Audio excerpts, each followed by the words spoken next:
Hey guys, Drifter here. As you can tell from the title, I'm still addicted to the finals. Today you're mostly going to see gameplay from their brand new 5v5 mode. It's basically a round-based team deathmatch on a much smaller map than normal, and I think it's the perfect casual mode for the finals because you don't have to fool with the money boxes, objectives, planting, defusing, stealing, the levolution quite as much. You don't have to worry that much about healing your teammate or rezzing your allies or being tactical.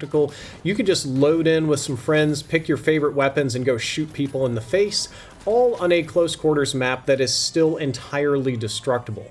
I think this game mode is a lot more fun than their other casual game modes like Power Shift, where you have to escort the barge around. Oh, and I went webcam free today just so that you can focus on how beautiful this game looks, even on its most simple map. So today we're going to talk about why I keep coming back to the finals, and as a small spoiler, we're also going to talk about why I think it's a nearly perfect game. I think all of you should try it. It's free to play on Steam, Xbox, and PlayStation 5, very quick to download. It's been out for about 18 months now. When the finals first came out, it peaked at over 500,000 players on Steam, if I'm not mistaken.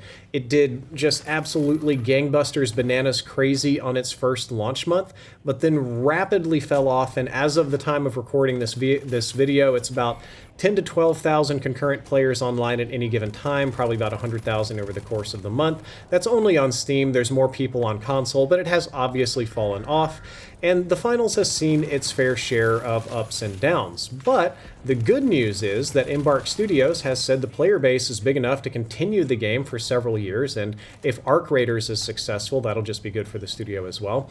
And that's good news to me because this game still lives rent-free in my head. I've tried a lot of new stuff over the last year, but I just seem to keep coming back to the finals. Even when that other stuff is really poppin', I'm still watching streamers play this game and keeping up with the news and patches. The streamer Neon Guts gets a lot of my watch time because he's a light main that specializes in insane movement that I could never hope to replicate.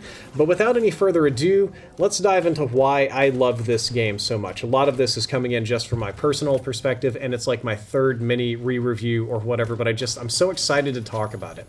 The gunplay is polished and fun.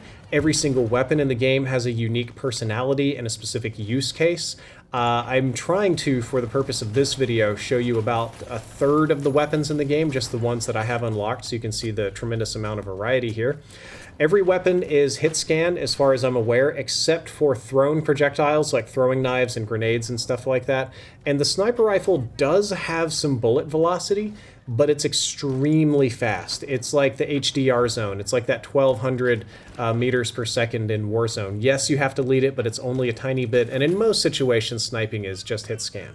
So because everything's hit scan, when you're playing this game, it feels like old school Modern Warfare 2 on the Xbox 360. The hit scans, the simple mechanics of the weapon, it helps keep everything really consistent and fun. All of the weapons are really well polished in terms of their animations and how they handle. You don't get any weird janky movements or busted reloads while you're playing the finals. But beyond that, Embark Studios has perhaps the best eye for fun of any FPS game studio out there right now. In context, when you're playing in the finals, you're playing in a fake virtual reality world and you're competing for money. So in this virtual entertaining world, realistic weapons and realistic laws of physics don't really apply.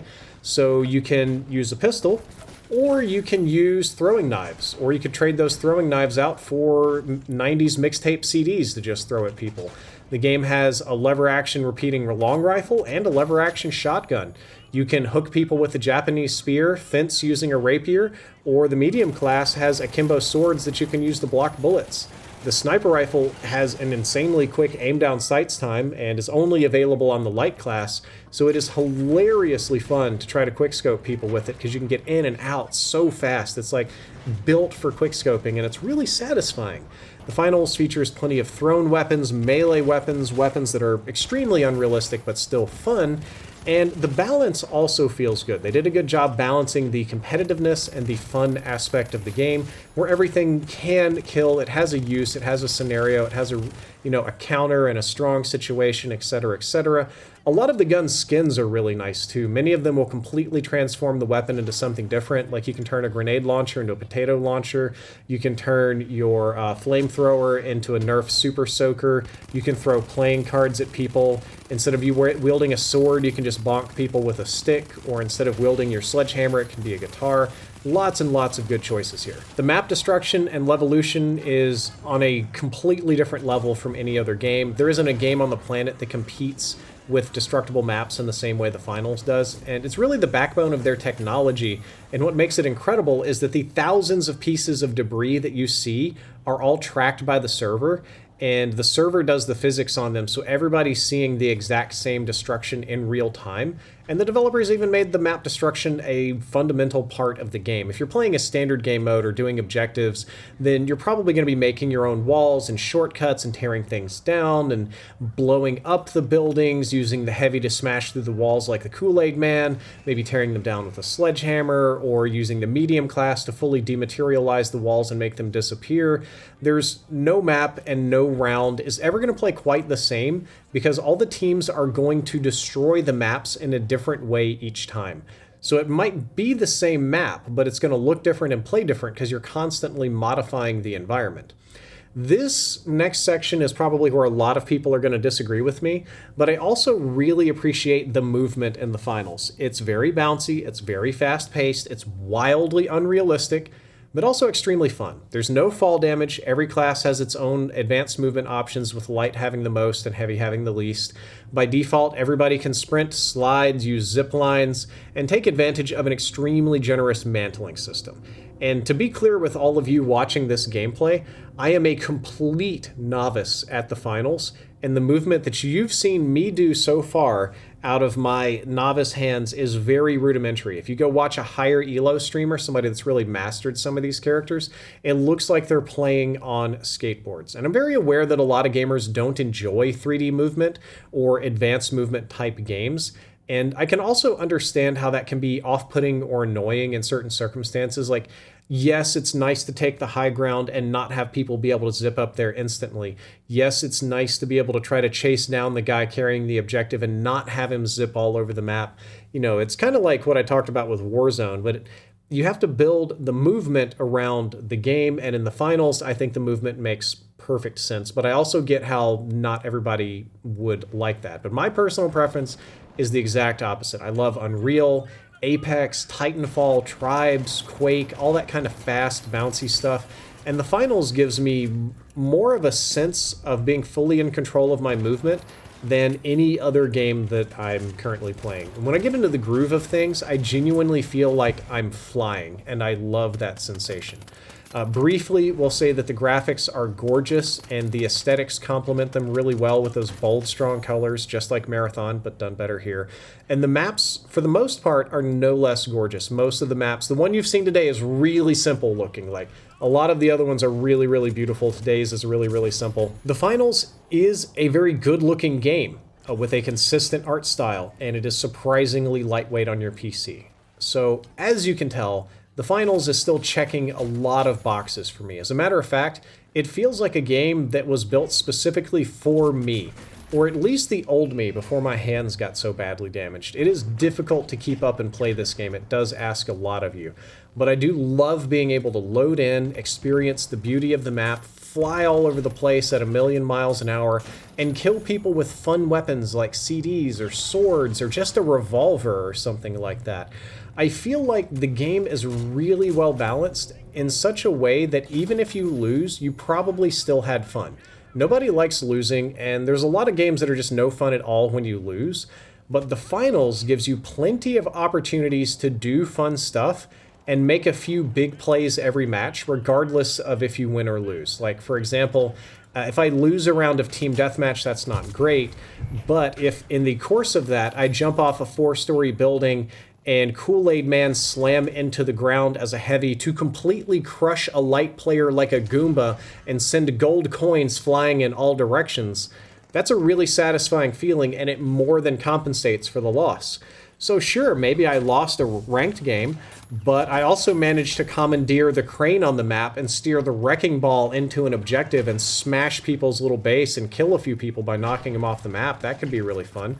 Basically, every single match of the finals is going to have at least one huge moment for you if you're playing it properly, because the developers give you all the tools in the world to go for big, flashy plays. I genuinely believe that if this game had more players, there would be an entirely new subgenre of gaming content on YouTube just for the finals trick shots, because trick shots on the finals are so crazy wild. You can just do so much stuff. And even if I'm not going for trick shots and goofy fun, if I do want to play more competitively, the game can feel very hectic just using normal guns and fighting to survive. It is not unfun to just use an AK and a medium guy that doesn't destroy things and try to survive the chaos of the map. I rather enjoy it, and it gives me a Battle Royale style experience in terms of scale as well. But yeah, this game is my happy place. It's where I go to relax and just have fun. I haven't streamed it much or talked about it very much. It's just been my little escape up until now, but for those of you that know, you know. It is free to play after all, so that's nice, and there's literally no downside for me keeping it installed and just trying it out when I want a little break from traditional gaming. And this, I believe, is my third review of the game, encouraging people to play it, but it's only fair to mention some of the current flaws. The Finals is free to play, which is a good thing, but it monetizes with a battle pass and microtransactions, all of which are cosmetic, but there's a lot of them, so that means there's going to be quite a few pop-ups and tiers and maps and passes and stuff to work through, so at the end of the game, you're going to have a lot of stuff to click through. I personally have had nothing but good experiences running this on a low and on a high-end PC, but I know that some configurations struggle, I just don't know why. Perhaps a more serious criticism is that the skill ceiling is very, very high in this game. People can get extremely good, so there's a lot of skills to master. It'll take you a while to get there, and if you run into one of those really high elo players, they'll make you feel really bad about yourself because they've been out here skateboarding in this game for the last year. You'll also need to put in a little bit of time to unlock the pieces of your favorite kit. We didn't even talk about character abilities, but you have abilities in different classes and different weapons. Leveling and unlocking stuff doesn't take too long, but there's still some work to be done. And finally, a small criticism, a real criticism, perhaps more for Embark Studios, if any of the developers happen to be watching this video or listening, which is that the last two seasonal maps have been boring. The game opened up with these really cool cityscapes of Seoul and Monaco and Skyway Stadium. The first DLCs were a very realistically rendered Las Vegas, a video game retro wave-inspired map built by hackers, and an extremely realistic-looking medieval Japan, which was very fun to play in.